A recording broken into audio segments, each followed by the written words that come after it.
Okay. Okay. So, first I want to thank the talking drum over here. Right. The beautiful poem that you, thank you, I appreciate that. That was incredible. I'm a poet myself, so I deeply appreciate that. Thank you, Dr. Aluya, and all of the committee that helped make this happen. More importantly, I want to thank Bernard and Karen for allowing me to be in their home. That's incredibly important. I'm humbled and honored that they opened up their doors in their home, in their living room to me, to all of us for this occasion. You know, I don't let everybody else in my home, so I appreciate the fact that they've allowed us in their home. And going in homes all up and down the state has been incredible for me. Earlier I left Maplewood, a huge group of people, over 100 folks in a house, talking just like this about issues that are important to us in New Jersey and things that are happening in the country that are affecting us in New Jersey as Americans. And a lot of people are afraid and they're looking for leadership now.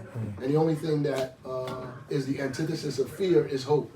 And so our ability to hold on to hope, and I thought, you know, President Obama had captured that the best when he said the audacity of hope, the nerve for you to hope in a condition this way.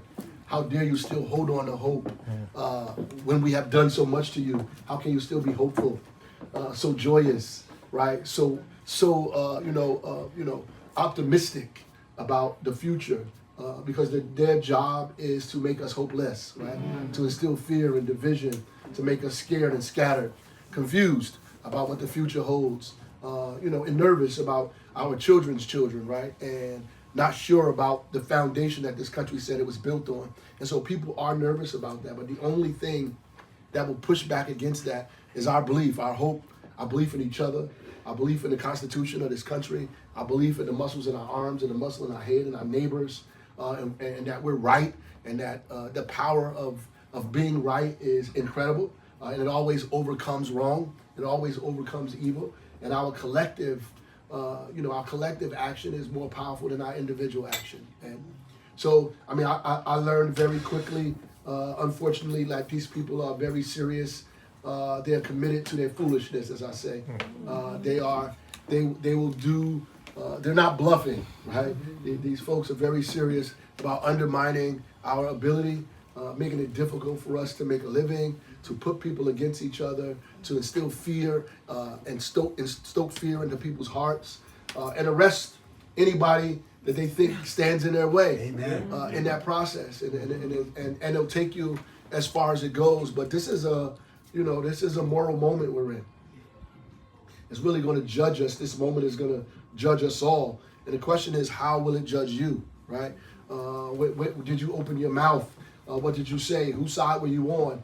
And you should be a little fearful, a little nervous, have a little anxiety, because that means you're on the right side of history, right? Those people who are not afraid are on the wrong side of history. Everybody else that has a little anxiety and fear, you're on the right side. And I would tell you, it's okay to be afraid, but it's not okay to be a coward. And so the reality is, you can't let your fear turn you into a coward. If it's 5 of you, 15 of you, 20 of you, 30, you have to do what's necessary to protect your community, your family, your culture, your history, this Constitution, right? I swore allegiance when I was sworn in. Many times that I was sworn in, I took the oath of office. They make you swear allegiance not to the President of the United States, not to the governor of the state, not to the Democratic Party or the Republican Party. You have to swear allegiance to the Constitution of the United States of New Jersey and the Constitution of the state of New Jersey. And at the end of it, it says, "So help me God," right?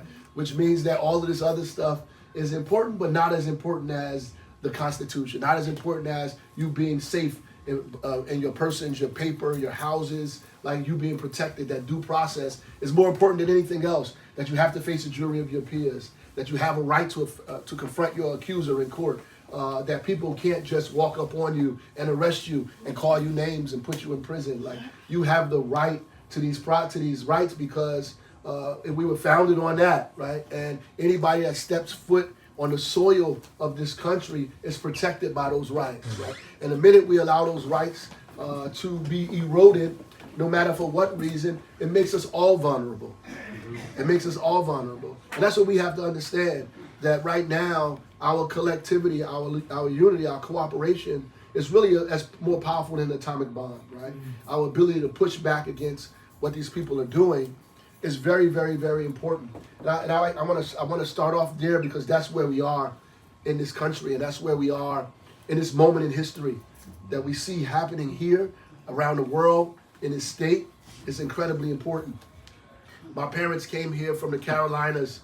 My grandparents came here from the Carolinas with nothing. Like everything they had in a suitcase in a shoebox. We couldn't stop at Denny's on the way. We had to put cornbread and chicken in a box because we couldn't stop because it was too dangerous for us to stop in segregated places. And my grandfather shined shoes in a barbershop before he became a postal worker to raise his family here. And his grandson became the mayor of the state's largest city. And now the top contender for Democratic governor in the state of New Jersey, right? This is an American story. The irony of this is like you have people that are in charge now that want to sanitize that story because they don't understand that what makes America really great is the ability to have gone through that story.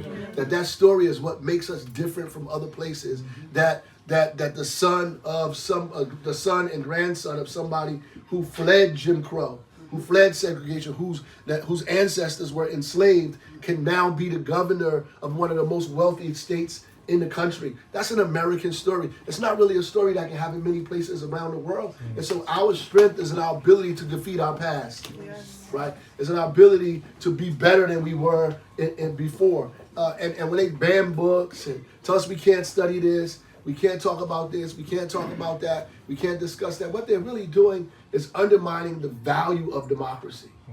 It's like you taking the stairs, right? The stairs are harder to take than the elevator, but when you get to the top of them, you appreciate the landing when you get there, right? When you get to the top, you appreciate the effort it took you to get to the top, and it's more valuable to you how high you climbed as opposed to you riding this artificial thing up to the top floor. And it's important for us to make sure we lean in on that. And in this state, right, I think New Jersey is one of the most wealthy states in the nation. In fact, we give the federal government more money than we get in return. And that's because we are wealthier than other states, than Mississippi and Georgia, right, and Louisiana, red states that we give money to through the federal government because their poverty rate is higher than ours. That's just a fact, which means we have more responsibility to take care of our neighbors than other people do, right? We have a greater responsibility to make sure people are not living in squalor than everybody else. We have a different responsibility. And the irony of that is God made the least of those problems everybody's problems. And so now it's difficult to live in New Jersey because it's too expensive. It's too expensive because we have more school districts than cities. Because we have more cities than California, which is 8 times the size of New Jersey, because we've been running from each other all of this time, trying to establish little fiefdoms here and there. And the reality is it's become too expensive for us. You have not built enough affordable housing or housing, period. And so now your son and daughter can't even afford to live in the neighborhood they were born and raised in because the mortgage is too high and the rents are increasing. And the reality is we have to build an economy that has a universal design. What do I mean by that? When I was a teacher, right, many moons ago, when I was a teacher, we had different kids in our class on different grade levels. And they used to teach us to create lessons that had a universal design, right, to meet people where they were, to bring kids in where they were. And in workshops, they would teach us about the American Disabilities Act. And the American Disabilities Act said that architecture and buildings after that had to be built in a specific way that gave people access to this building. Everybody, right? Even if you couldn't walk up the stairs, you had to have a ramp. And we had long discussions about how some people got upset that we were doing something special for somebody else. And the professor would always say, the irony of that is now this person has one way to get in the building and you now have two. And universal design is what we need for our economy, that we meet people where they are. They can hitch their wagon to our economy, and at some point they can figure out how to enter this economy, how to move themselves into the middle class, how to create home ownership. So we're not in New Jersey with one of the largest wealth gaps in the nation. That's doubling from $300,000 to $600,000. We're not in New Jersey with the #1 school system in the country.